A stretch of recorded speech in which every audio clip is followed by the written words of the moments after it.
Hello, my name is Amin Nohda from the Faculty of Engineering at Palestine Technical University. Today I'm going to talk about saving energy to build resilience to climate change. In this presentation, we're going to look at resilience to climate change, adverse impacts, followed by the following interventions: fuel decarbonization, sustainable consumption and production (SCP), pollution prevention and control, environmental related science, and finally briefings about the power sector planning in Arab countries, including Palestine.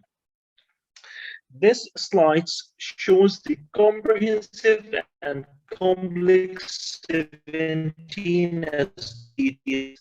They include 169 targets and 231 indicators. And in the coming slides, we're going to show the goals related directly and indirectly to the interventions that we will discuss. Resilience and climate adaptation measures can yield positive synergies or co-benefits for sustainable development. And this is realistic because of the following reasons. First, SD, which can facilitate resilience, includes policies to protect the environment and obtain an affordable and clean energy. Second, climate adaptation strategies can yield economic benefits, including more efficient use of energy. And when it comes to the practical implementation, those strategies should be mainstreamed into strategic planning and policy making at all levels of society. This slide shows three types of SDGs.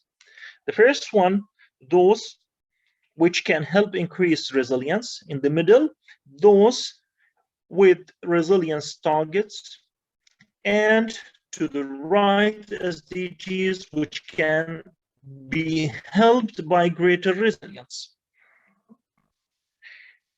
It is clear when we talk about resilience that 7 out of 17 goals can help increase resilience.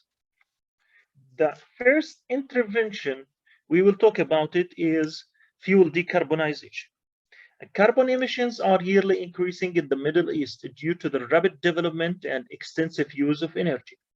And it has already reached emission levels that are incompatible with safe global climate. Therefore, stabilizing the per capita emissions of greenhouse gases at significantly lower levels offers a great leapfrogging opportunity for the region. However, such a transformation requires progress mainly in two areas: increasing energy efficiency and shifting to renewable energy sources, and economic incentives and regulations need to work together to accelerate the introduction of energy efficiency measures. However, it is believed that renewable energy and economic incentives may not be realized without the following strict energy efficiency requirements, and this could be a powerful incentive to significantly upgrade the energy efficiency of buildings and a promotion of new business models that encourage energy savings. When it comes to co-benefits and opportunities, the only way to strengthen resilience to climate change is to construct a low-carbon society powered mainly by renewable energy. Luckily, developing countries, they have opportunity to build the new infra and power system which are already optimized to use renewable energy sources. And electrification rural areas and developing states is a priority development objective, which should be use renewable energy sources of an off-grid as much as possible. And this slide shows that surprisingly, that 9 out of 17 SDGs can be helped by decarbonization once implemented. The second intervention, it is very important because the Middle East is increasingly dependent on imports from outside the region. This increases exposure to geopolitical risks and dependence on potentially volatile global markets, disrupt business, harms low-income groups, and raises social unrest. And doubtlessly, one shouldn't ignore the negative environmental impacts on exporting regions. For shifting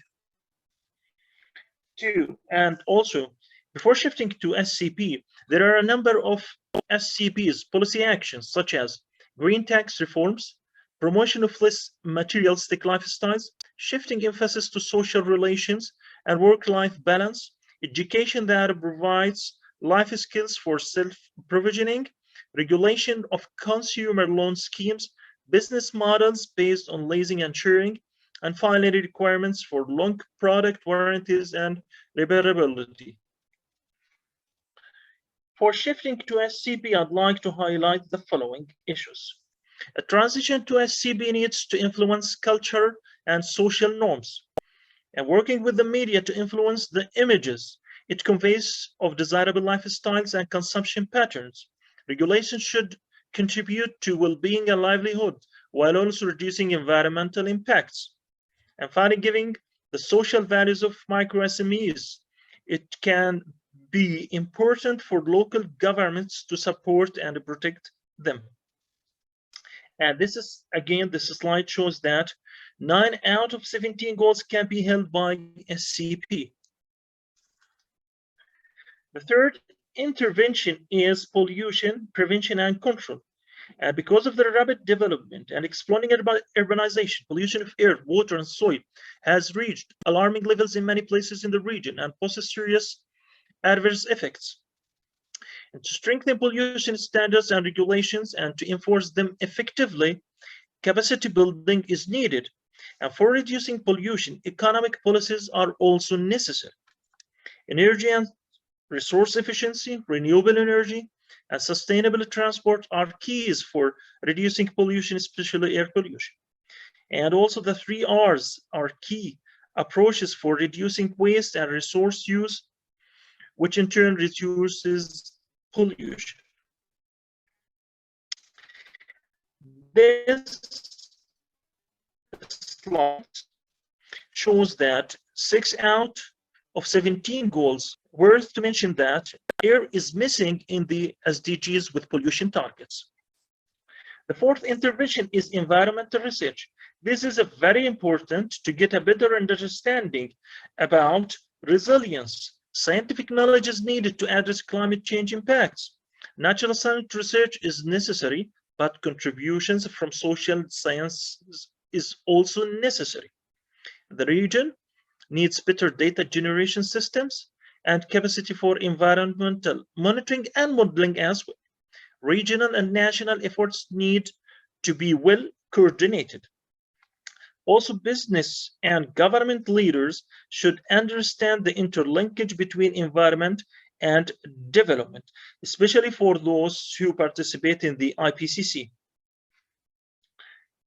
Unfortunately, it was found that basic science, particularly for environment, is not highlighted well in the SDGs themselves, except the following targets 14A, 9.5, and 7A. There are no targets on research relating to land ecosystem, air pollution, or climate change. There are no targets on health impacts of pollution or other environmental factors such as climate change. And finally, I'd like to brief you quickly about the ARENA report on power sector planning in Arab countries. About the highlights, first, many Arab countries show low renewable energy use, yet have set ambitious targets to increase their shares of renewables. Second, power system planning in some countries is constrained by cost-related challenges, along with the lack of first-hand experience with renewables. 3, government ministries play a crucial role in adapting power sector planning practices to create robust long-term energy strategies. For the case of Palestine, the main decision makers is PENRA, Palestinian Energy and Natural Resources Authority. They set a strategy and develop a strategy for the 2022 horizon, covering energy security and independence, were key objectives for long-term planning. And private sector is important as it is implementing party. And finally, improving energy efficiency is also a major focus.